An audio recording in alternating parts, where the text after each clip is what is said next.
कराची की अहम शाहराहों पर तो बारिश का पानी खड़ा है। अस्पतालों की इमरजेंसी के रास्तों को भी साफ करने की कोशिश नहीं की जा रही। तफसील जानते हैं रिपोर्ट में।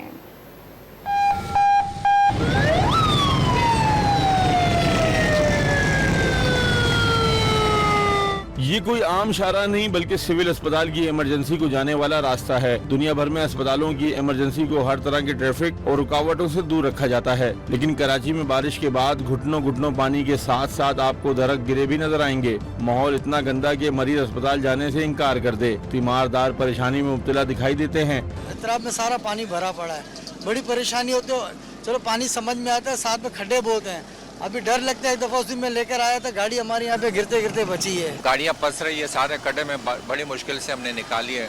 लेडीज होती है, स्कूटर वाले काफी गिर गए, साथ में लेडीज होती गिर गए बेचारे। मैं खुद अभी कीचड़ में खड़ा हुआ हूँ, यहाँ खड़ा होने का भी जगह नहीं होता। आधा घंटा बारिश होता है, यहाँ बिल्कुल जगह ही नहीं मिलेगा रोड पे। रेस्क्यू का अमला भी मुश्किलात से दो चार है।